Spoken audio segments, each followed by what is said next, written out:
하나님의 말씀 보겠습니다. 구약성경 사무엘상 13장 8절에서 15절까지의 말씀입니다.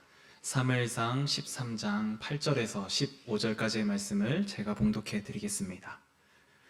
사울은 사무엘이 정한 기한대로 이레 동안을 기다렸으나 사무엘이 길갈로 오지 아니하매 백성이 사울에게서 흩어지는지라. 사울이 이르되 번제와 화목제물을 이리로 가져오라 하여 번제를 드렸더니 번제 드리기를 마치자 사무엘이 온지라. 사울이 나가 맞으며 문안하매 사무엘이 이르되 왕이 행하신 것이 무엇이냐 하니 사울이 이르되 백성은 내게서 흩어지고 당신은 정한 날 안에 오지 아니하고 블레셋 사람은 믹마스에 모였음을 내가 보았으므로 이에 내가 이르기를 블레셋 사람들이 나를 치러 길갈로 내려오겠거늘 내가 여호와께 은혜를 간구하지 못하였다 하고 부득이하여 번제를 드렸나이다 아니라. 사무엘이 사울에게 이르되 왕이 망령되이 행하였도다. 왕이 왕의 하나님 여호와께서 왕에게 내리신 명령을 지키지 아니하였도다. 그리하였더라면 여호와께서 이스라엘 위에 왕의 나라를 영원히 세우셨을 것이거늘 지금은 왕의 나라가 길지 못할 것이라.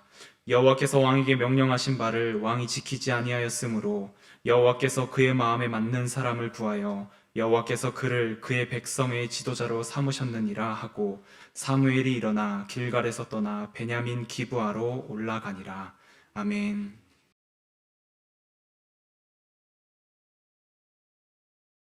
오늘도 예배 자리에 오신 여러분을 진심으로 환영합니다. 오늘은 주님 안에서 마음의 쉼을 얻고 자유함을 누리는 심심풀이 세 번째 시간으로 조바심이 몰려올 때라는 제목으로 말씀을 함께 나누고자 합니다.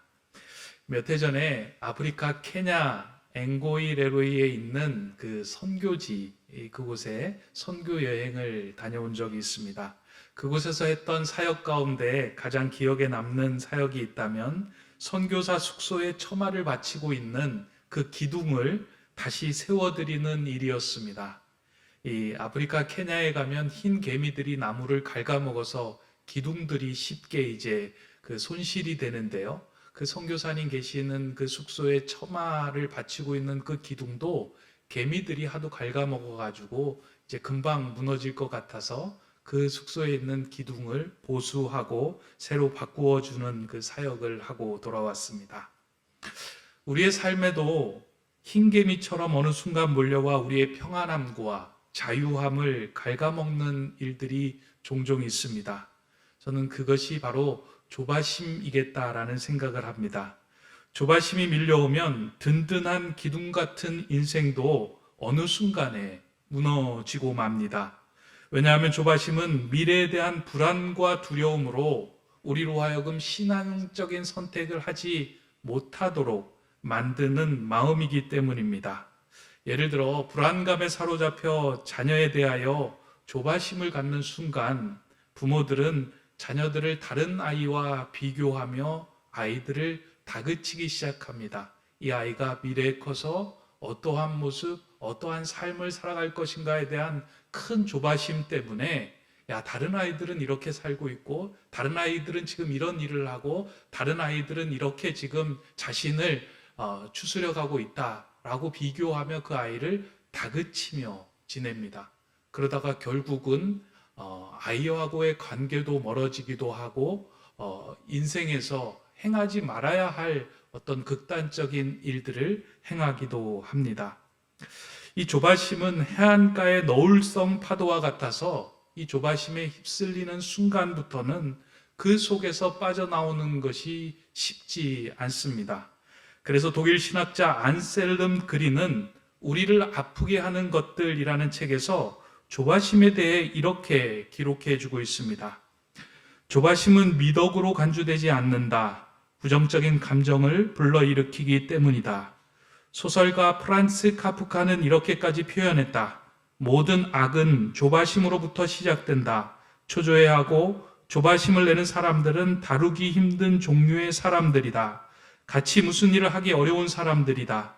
조바심에는 대개 공격성이 뒤따르며 적절하지 않은 기대를 하게 된다. 그런 사람들은 상대에 대해 구체적으로 기대하는 바가 있으므로 그것을 요구하기도 한다. 독일의 신학자였던 안셀름 그린은 조바심으로부터 악이 시작된다라는 말에 동의하며 조바심이 우리의 인생을 갉아먹고 우리를 아프게 한 것들이다라고 정확하게 짚어서 말해주고 있습니다. 성경에서도 조바심은 우리의 인생을 그르치게 하고 우리를 아프게 하는 것이다라는 것을 곳곳에서 보여주고 있습니다. 조바심으로 인하여 인생이 비뚤어지고 삶이 망쳐진 사건들이 성경 곳곳에 등장을 합니다. 믿음의 사람들에게서도 나타나고 있는데요. 아브라함도 이 조바심으로 인하여 실수를 하게 됩니다. 하나님의 약속을 신뢰하지 못하고 하나님께서 내가 너로 하여금 아들을 주겠다라고 한 그 약속에 마음을 두지 못하고 결국 세상적인 방법을 통해서 아들을 갖는 일을 행합니다. 모세 또한 이러한 조바심으로 인하여 하나님께서 가게 하신 그 약속의 땅 가나안 땅에 들어가지 못하는 일을 당하게 됩니다. 반석을 향하여 명하여 물을 내게 하라 하신 그 말씀을 듣고 반석을 두드리며 하나님께 마치 자신의 마음을 이렇게 드러내듯이 그리고 사람들로 하여금 자신의 마음의 분노를 표현하듯이 했던 그 행동으로 인하여 결국은 가나안 땅에 들어가지 못하는 일들이 그에게도 벌어집니다. 성경 속에서는 이 조바심 때문에 인생을 그르치게 된 사건들이 여러 곳에 나오고 있습니다. 그 가운데 가장 대표적인 인물이라고 할 때 우리는 오늘 우리가 읽은 본문에 나오는 이스라엘의 초대왕 사울이 바로 그와 같은 인생을 살았음을 우리에게 보여줍니다. 사울은 이스라엘의 초대왕으로 세워진 인물입니다. 하나님께서 사무엘을 통하여 사울에게 기름을 부어서 세워준 왕이었고 사울이 세워질 그 당시에 사울왕의 모습은 모든 사람들보다 얼굴이 그러니까 키가 다른 사람들보다 얼굴 하나 더 있을 정도로 수려하고 빼어난 외모를 가지고 든든한 모습으로 왕이 되었던 인물입니다. 그런데 시간이 지나면서 무엇에 갈켜 먹혔는지 그의 인생이 속절없이 무너지는 사건들이 이제 사무엘상 사울왕의 이야기를 통해서 등장하고 있습니다. 사울이 무엇 때문에 무너졌는지, 무엇 때문에 그의 인생이 그르치게 되었는지를 자세히 들여다보면 그의 인생을 그르치게 한 결정적인 원인이 무엇인가? 그것이 조바심으로부터 기인되었음을 우리가 발견하게 됩니다. 그러다 보니 성경은 사울왕의 모습을 우리에게 비춰주면서 신앙의 롤 모델이 아닌 반면교사의 모습으로 우리에게 보여주고 시사합니다. 닮아야 할 대상이 아니라 사울왕의 모습을 보면서 우리가 닮아가지 말아야 할 모습이 무엇인가를 끊임없이 보도해 줍니다. 어떻게 보면 이러한 모습은 사울왕 본인에게 있어서는 안타까운 모습일 수 있지만 후대의 독자들에게 있어서는 고마운 일일 수 있습니다. 왜냐하면 길가에 핀 버섯이 어떠한 버섯인지를 모르는 상황에서 사울왕은 그 여러 가지 버섯을 따먹고 결국은 독버섯을 따먹고서는 그것을 먹어서는 안 되는 것임을 우리에게 보여주고 알려주고 있기 때문입니다. 그래서 사울왕의 이야기를 읽으면서 우리가 들여다보고 깨달아야 하는 것은 사울왕의 인생을 그르치게 한 결정적인 요인이 무엇이며 그것으로 인해서 인생이 어떻게 꼬이게 되었는지, 그렇다면 우리는 그와 같은 상황을 만날 때 어떠한 방법, 어떠한 삶을 택해야 되는지를 읽어 나가면 됩니다. 사울왕의 인생을 꼬이게 한 것이 조바심이라면 그 조바심이 우리에게 밀려올 때 우리는 사울왕과 같지 않은 어떠한 모습을 택해야 하는가? 그것이 성경 사울왕에 대한 이야기를 읽으면서 우리가 중요하게 보아야 하는 점입니다. 오늘 우리가 읽은 본문에는 사울왕이 조바심을 통하여 어떻게 인생이 그르치게 되었는지를 집중적으로 조명해 주고 있습니다. 좀 배경에 대한 설명이 필요한데요. 이스라엘 왕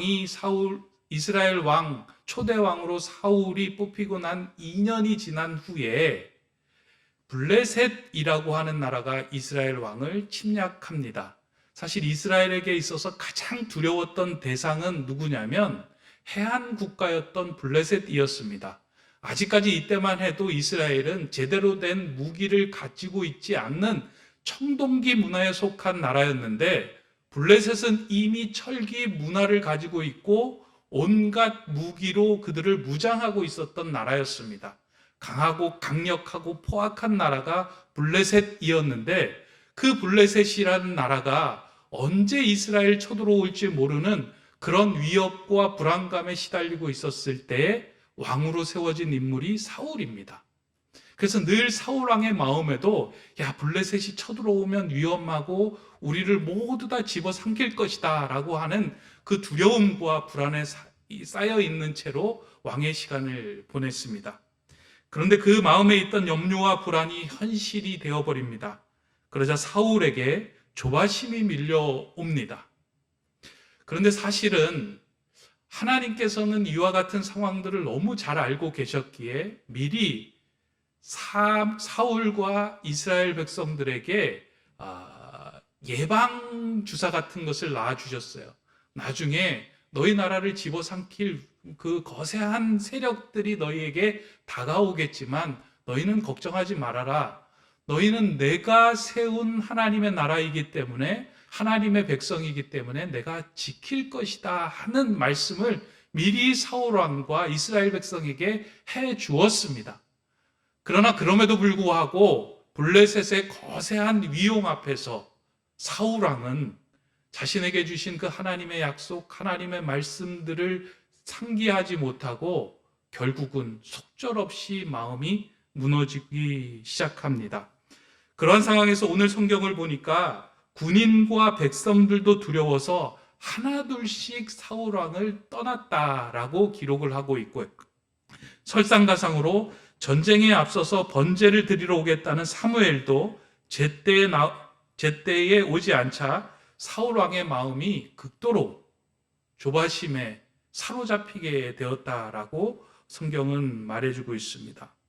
이러한 조바심이 밀려오는 상황에서 사울 왕은 그 조바심을 이기지 못하고 결국 편법을 행하게 됩니다. 조바심이 무서운 이유는요, 미래에 대한 염려와 불안감이 우리에게 밀려오는 것이지만 그것으로 인하여 우리가 하나님의 방법이 아닌 편법, 세상의 방법을 빨리 택하기 때문에 그것으로부터 악이 온다라고 하는 것입니다.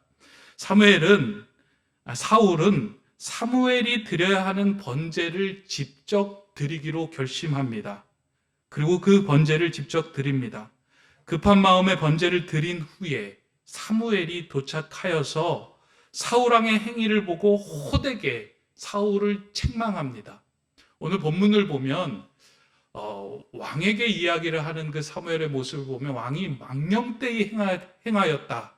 그리고 사울왕 당신의 나라가 이제 길지 않을 것이다 라고 아주 호된 질책을 합니다. 우리 성경에는 좀 유순하게 표현되어 있는 것처럼 보이지만 당신이 행한 일은 악한 짓이며 이로 인하여 당신의 나라는 이제 길지 않고 끝날 것입니다 라고 호되게 질책하는 부분이 등장을 합니다.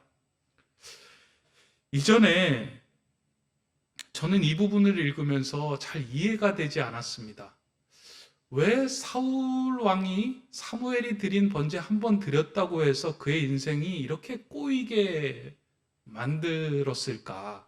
왜 꼬이게 되었을까? 하나님이 이것에 대해서 왜 망령되이 행하고 사울 왕의 나라가 길지 못하였다, 이렇게 가혹한 처벌을 내리고 있는 것일까 하는 것이 잘 이해가 되지 않았습니다. 여러분, 그렇지 않아요? 왕이 실수할 수 있고 왕이 잘못할 수 있잖아요. 그런데 그 한 번의 실수를 가지고 이렇게 가혹한 처벌과 이야기를 한다라는 것은 참 이렇게 이해가 되지 않고 하나님 속 좁은 하나님이 아닌가 하는 생각이 들 정도로 이 부분이 잘 이해가 되지 않았습니다. 만약에 이렇게 한 번 실수로 인하여 하나님께서 우리를 떠나고 우리의 인생이 꼬이게 된다면 참 하나님을 마음 놓고 믿을 사람이 얼마나 있을까? 두려워서 하나님을 믿는 것이 얼마나 두려운 마음에, 매일매일 두려운 마음에 신앙생활을 하게 될까?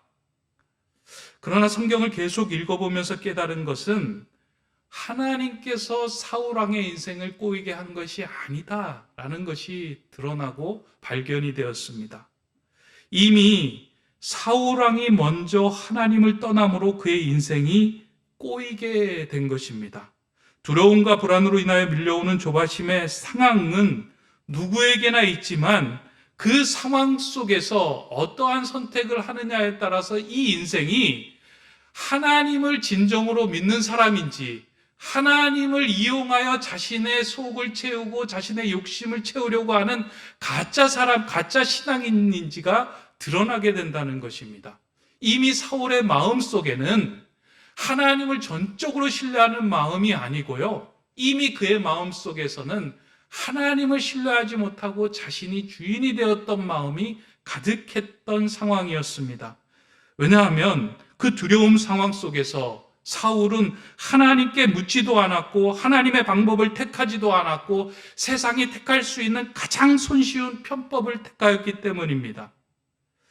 하나님께서 너희를 지켜주셨다는 그 약속의 말씀을 기억해야 했어야 함에도 불구하고 그 말씀을 사울 왕은 그 마음에 두지 않았습니다.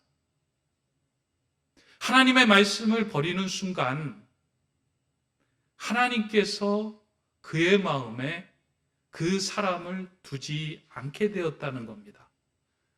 다시 말해서 한 번의 실수로 인해서 사울 왕의 인생이 꼬인 것이 아니고요, 그 실수 속에 있는 가장 깊은 내면을 들여다보았더니 그 내면 속에 하나님에 대한 신뢰가 없고 온전히 자신만을 믿어왔던 모습들이 적나라하게 들어온 것을 보았기 때문입니다. 사울은 하나님께서 주신 말씀을 버리게 되는 그 순간부터 그의 인생이 꼬이고 말았습니다. 오늘 우리가 읽은 본문 앞절에 하나님께서 주신 약속의 말씀이 명확하게 기록이 되어 있음에도 불구하고 사울은 그 말씀을 인정하지 않았습니다. 사무엘상 12장 22절의 말씀입니다. 여호와께서는 너희를 자기 백성으로 삼으신 것을 기뻐하셨으므로 여호와께서는 그의 크신 이름을 위해서라도 자기 백성을 버리지 아니하실 것이요. 하나님께서 자신의 백성으로 택하신 것을 기뻐하셨으므로 하나님이 그의 백성을 지키고 보호하실 것이다. 두려워하지 말라, 염려하지 마라, 불안하지 마라. 내 인생은, 이 나라의 인생은 내가 책임져 줄 것이다 라고 말씀하였기 때문에 그 말씀을 심중에 두고 굳건하게 자신을 지켜갔어야 하는데 그 말씀에 신뢰를 두지 못하고 세상적인 편법을 택했던 것이 사울의 모습이었습니다. 이미 자신의 자리를 유지하고자 사울은 번제를 드려서 하나님을 움직이려고 한 것입니다. 여기에 하나님께서 가혹하게 말씀하신 이유가 있습니다.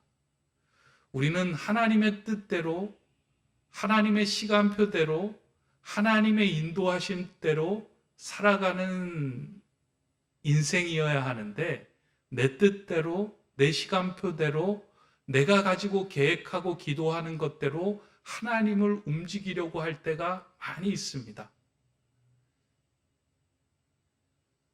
자세히 들여다보니 하나님이 주인이신 인생이 아니라 내가 주인이고 내 어려움 상황 속에서 하나님을 움직여서 내 자리를 유지하고 내가 원하는 바를, 욕망을, 내가 원하는 것들을 채우고자 하려는 그 삶을 정확하게 하나님께서 짚으시고 그 삶은 하나님께서 인정하지 않는 삶이다라고 말씀해 주신 것이 오늘 우리 본문에 있는 사건의 내용입니다.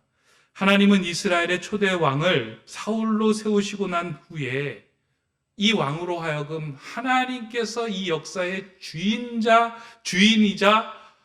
주관자 되심을 사람들에게 보이려고 하셨습니다. 그런데 그 한순간에, 그리고 조바심이 밀려올 때 그 편법을 통하여 하나님이 역사의 주관자 되심이라는 사실을 드러내지 못하고 자신이 해야 하는 역할을 망각하고 일을 그르치게 되고 만 것입니다. 하나님이 주인이라고 인정하는 사람들은 하나님께서 이 땅을 주관하고 계시는 것을 신뢰하기에 하나님의 손대심을 기다리고 믿고 인정하며 살아가는 사람들입니다. 그러나 거기에 손을 대는 순간 그 인생이 그르치게 됩니다. 맹자의 공송출편에 보면 발묘조장이라고 하는 고사성어가 있습니다. 아마 여러분들도 이게 많이 익히 아시는 말일 터인데요. 이 중국 송나라 때 한 농부가 자기 논의 벼가 다른 사람들의 논의 벼보다 더 빨리 자라지 않는 것 같아서 마음에 조바심이 생긴 것입니다. 매일 논에 나가서 그 모를 바라보았는데도 뭐가 자랄 기미가 보이지 않자 마음에 계속 조바심이 들어서 이걸 위해 뭔가를 해줘야 되겠다라는 생각이 들었습니다. 그래서 내린 결론이 무엇이냐면, 이 모를 조금씩 뽑아서 키를 손가락 한 마디쯤은 조금씩 키워줘야 되겠다라고 생각하고 그 큰 논을 다니면서 모를 다 손가락 한 마디씩 다 뽑았던 겁니다. 저녁 늦게까지 그 모든 논에 있는 그 모를 손가락 한 마디씩 다 뽑고 키가 커진 것을 보고 뿌듯한 마음으로 집으로 돌아갑니다. 집에 돌아가서 가족들을 모아놓고 이야기합니다. 내가 오늘 우리 논에 있는 모를 한 키만큼, 이렇게 손가락 한 마디만큼 키를 키웠다. 오늘 그 일을 해서 내가 피곤하다. 그러자 그 이야기를 들었던 아들이 황급히 그 논으로 뛰어갑니다. 그리고 그 논에 가서 그 모를 보니까 벌써 모든 모들이 다 말라 죽어버리고 만 것입니다. 조바심으로 인하여 인간적인 편법을 취할 때 당장은 해결된 것처럼 보이지만 결국은 모든 것이 그르치게 됩니다. 신앙생활도 마찬가지입니다. 우리의 삶에 조바심이 밀려올 때, 그 조바심이 밀려올 때 그 조바심의 파도를 우리의 힘으로 사라지게 할 수는 없지만 그 조바심의 파도를 신앙적으로 잘 타게 될 때에는 그 조바심은 우리를 영적으로 깨어있게 만드는 도구가 될 수 있습니다. 그러나 이 조바심에 휩쓸려 그 조바심이 원하는 대로 우리의 마음을 맡기기 시작하면 우리는 우리의 인생을 그르칠 수밖에 없는 삶을 살아갑니다. 그래서 신앙인에게 있어서 가장 위험하고 두렵고 인생을 갉아먹는 것은 이 조바심이라는 거예요.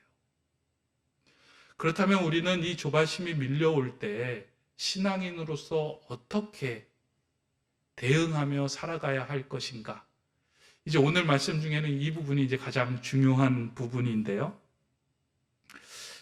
저는 이 말씀을 이제 준비를 하면서 앞서서 말씀드린 그 선교사 숙소에 그 처마의 기둥을 세우는 것, 그 방법이 좀 이렇게 생각이 났습니다.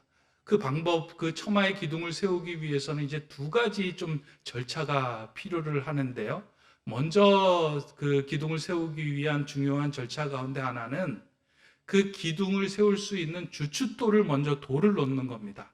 그냥 땅에다가 그냥 심어 놓으면 흰 개미들이 와가지고 그냥 쉽게 갉아먹을 수 있게 합니다. 그러다 보니까 그 개미로부터 좀 떨어지게 하고 든든하게 나무를 세우게 하기 위해서는 그 돌을 아래다가 깔고 그 위에 기둥을 세우는 일입니다. 마찬가지로 조바심이 밀려올 때 우리가 그 조바심의 파도에 휩쓸리지 않게 하기 위해서는 우리에게도 신앙의 주춧돌이 필요한데 그 주춧돌이 무엇이냐면 우리의 인생의 주도권이 하나님께 있음을 온전히 신뢰하는 주춧돌인 거예요. 주춧돌이 필요하다는 겁니다. 다시 말해서 우리를 향한 하나님의 약속을 온전히 신뢰하는 그 주춧돌 위에 우리 인생을 쌓아야 무너지지 않는다는 겁니다. 여러분들은 여러분의 인생을 주관하고 계시는 분이 하나님이라는 사실을 믿습니까? 하나님께서 여러분들을 지켜주시고 여러분의 자녀와 가정과 삶을 향한 계획을 가지고 계심을 믿습니까? 이 주춧돌이 굳건하게 세워져 있는 곳에 인생을 쌓아가면 쉽게 무너지지가 않습니다. 우리 교회가 이제 개척된 지 8개월이 지나고 있습니다. 교회를 시작하면서 교회 세움위원회들과 또 주변의 사람들하고 이야기하기를 코로나19 시기에 세우지만 우리가 염려하거나 걱정하지 말아야 할 건 아마 올 가을이면 이게 모든 것이 해결되어서 현장에서 대면 예배도 드리고 모든 것이 풀려질 것이다 라고 생각을 하고 막연한 그런 어떤 희망을 가지고 시작을 했습니다. 그러다 보니까 그 희망으로 인하여 달려오게 될 수 있었는데요. 근데 시간이 지나다 보니까 우리가 생각했던 시간표하고 우리가 생각했던 계획하고 전혀 지금 달라지고 있습니다. 목회자로 이런 상황에서 조바심이 들까요? 안 될까요? 야, 이게 언제까지 지속될 것인가? 이제 시작한 개척교회가 이렇게 시작할 때 힘을 못 받으면 어떻게 될 것인가? 그러한 조바심이 밀려오는데요. 저는 그 조바심 때문에 마음이 초조하거나 불안하거나 염려가 되지 않습니다. 왜냐하면 이미 개척교회를 시작할 때 하나님께서 제 마음에 부어주셨던 그 말씀과 또 찬양들이 제 안에 담겨져 있기 때문입니다. 여러분들에게도 몇 번 말씀을 드렸던 그 찬양 가사가 제가 마음이 불안할 때 늘 입속에서 되뇌어지는 찬양이 있습니다. 주가 일하시네라는 찬양인데요. 여러분들도 잘 아실 겁니다. 날이 저물어 갈 때, 빈들에서 걸을 때, 그때가 하나님의 때, 내 힘으로 안 될 때, 빈손으로 걸을 때 내가 고백해 여호와 이래. 주가 일하시네, 주가 일하시네, 주께 아끼지 않는 자에게, 주가 일하시네, 주가 일하시네, 신뢰하며 걷는 자에게. 하나님의 때가 있다는 겁니다. 내가 내 생각, 내 계획대로 되지 않을 때 그때가 하나님의 때. 아, 내가 우리 9월에 우리 교회가 회복되어 하나님의 일을 더 탄력을 받고 나가면 좋겠다고 생각이 되는데 그렇게 펼쳐지지 않을 때 이때는 하나님의 때입니다. 이때 하나님이 우리 교회를 향하여 또 제 자신을 향하여 우리 성도들을 향하여 하시는 말씀을 기억하며 그 말씀의 마음에 그 기둥을 세워갈 때 우리가 흔들리지 않고 더 든든해져 갈 수 있습니다. 이건 교회만의 이야기가 아니라 우리의 삶의 전반에 걸친 말씀입니다. 아마 가정에서도 마찬가지일 겁니다. 하나님을 믿는 가정과 그 자녀들의 삶에는 하나님의 계획과 시간표가 분명히 있습니다. 아마 여기 계신 분들은 다 부모님이실 터인데요. 여러분들의 자녀를 양육하면서 마음에 조바심이 밀려올 때가 참 많이 있지 않습니까? 하나님께 맡기며 기도하였는데 그 기도가 이루어지지 않을 때 얼마나 마음에 조바심이 생깁니까? 하나님 도대체 내 기도를 들어주시는 것입니까? 그런데 하나님은 확실하게 우리의 가정과 우리의 자녀를 향한 계획을 분명하게 가지고 계십니다. 지나와 보면 여러분들 그 하나님의 계획이 있음을 여러분 깨달을 때가 많이 있지 않으십니까? 저는 저를 보면 그런 거를 많이 깨닫습니다. 참 별 볼 일 없는 저를 하나님께서 조금씩 빚으셔서 복음을 전하는 사역자로 이 자리에 세워주신 것에는 제 시간표대로 된 것이 하나도 없고요. 하나님의 시간표대로 된 것들이 온전히 제 인생을 주관하고 계심을 저는 봅니다. 아마 저뿐만 아니라 저와 여러분들의 가정과 자녀들의 삶에도 하나님의 선한 계획이 있습니다. 조바심이 밀려올 때 그 조바심의 마음을 맡기지 마시고요. 여러분들을 사랑하시고 여러분들을 향하여 선한 계획을 가지고 계신 그 하나님의 약속, 하나님의 말씀, 하나님의 온전하심에 여러분들의 마음을 맡길 때 우린 그 조바심이 밀려올 때에 세상적인 방법을 택하지 않고 하나님의 방법으로 하나님께 물어가며 우리가 든든하게 서 있을 수 있습니다. 이것이 첫 번째 우리가 조바심이 밀려올 때 해야 하는 방법입니다. 그리고 이어서 조바심이 밀려올 때 행해야 하는 두 번째 방법은 우리의 마음에 페인트를 두껍게 칠하는 겁니다. 그 선교사 숙소 그 처마에 세워진 기둥을 세울 때요. 주춧돌 위에다가 세우지만 개미가 올라와서 갉아먹을 수 없도록 그 나무에다가 페인트를 아주 두껍게 칠을 했거든요. 우리의 마음속에 다가오는 그 흰개미와 같은 조바심은 우리의 힘으로는 없앨 수가 없어요. 불안하고 염려가 되고 초조한 마음들은 계속해서 우리의 마음속에 다가옵니다. 그러나 그럼에도 불구하고 그와 같은 마음이 다가올 때 거기에 녹아들지 않게 하기 위해서는 우리의 마음이 두텁게 하나님에 대한 마음으로 페인트 칠을 해 나가는 거예요. 그래서 문제와 상황에 머물러 있던 시선이 이 문제와 상황을 넘어서 역사하시는 하나님께 시선을 올릴 수 있도록 미리 마음에 두텁게 페인트 칠을 해 놓는 겁니다. 그래서 조바심이 밀려올 때 이 조바심 때문에 염려하고 걱정하는 것에 시선을 두는 것이 아니라 조바심으로 인하여 우리 인생에 새롭게 하나님이 하실 일에 대한 기대의 그 손길에 시선을 드는 마음, 이게 우리의 마음에 페인트를 두껍게 칠하는 거예요.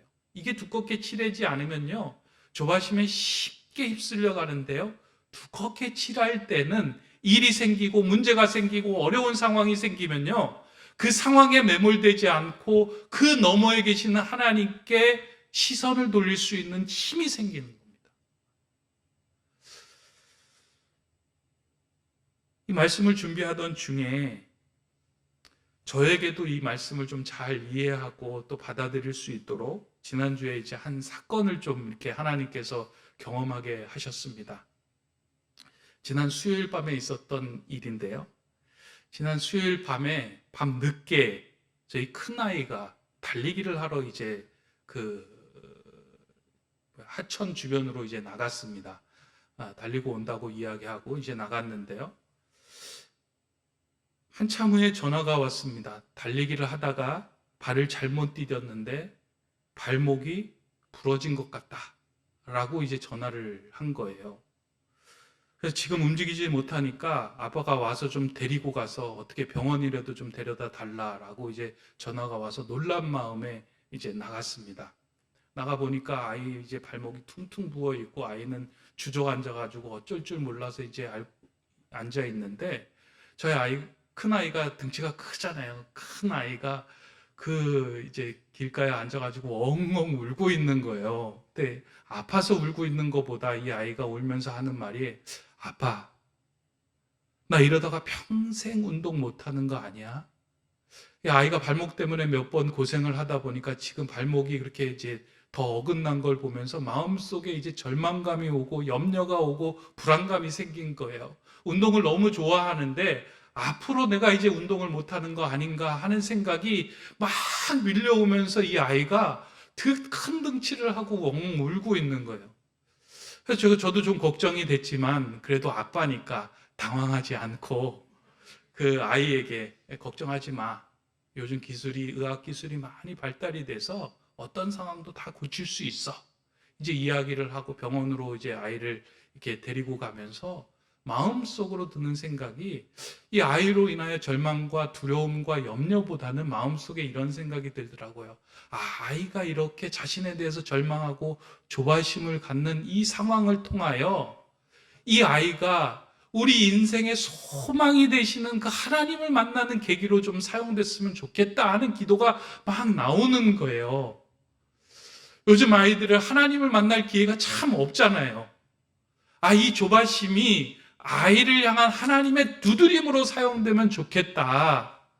내 인생은 내가 풀어갈 수 없지만 하나님께서 내 인생을 주관하고 계시는구나 하는 것들을 이 어려움 상황 속에서 만나는 순간이 되면 좋겠다.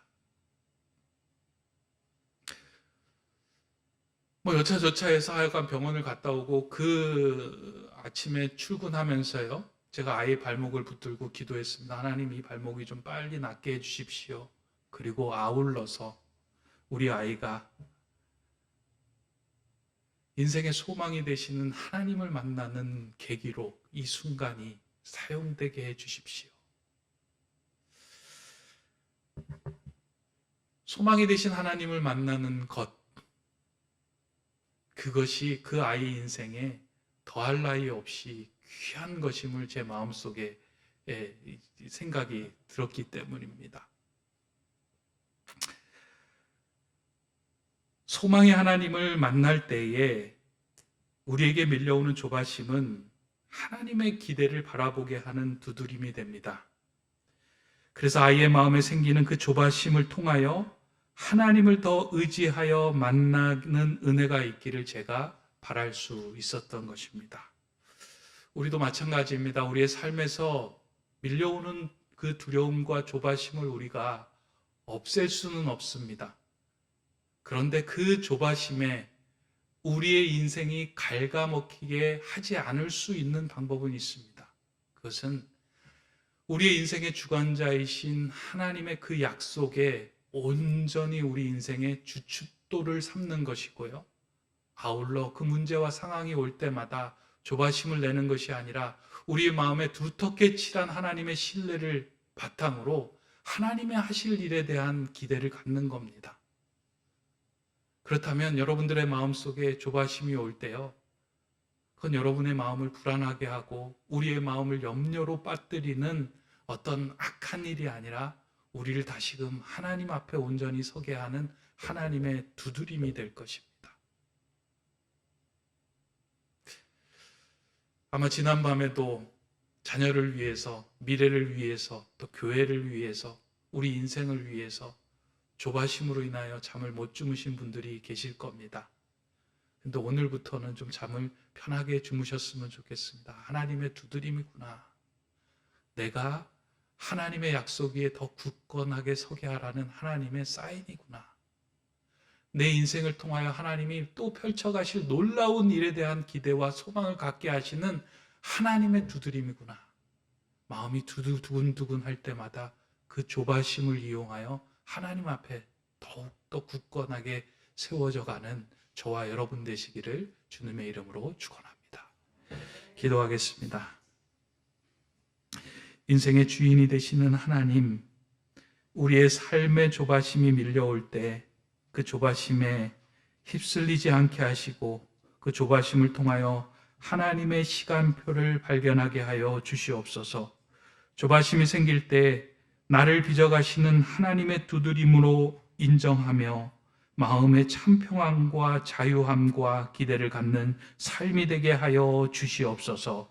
예수 그리스도의 이름으로 기도드립니다. 아멘.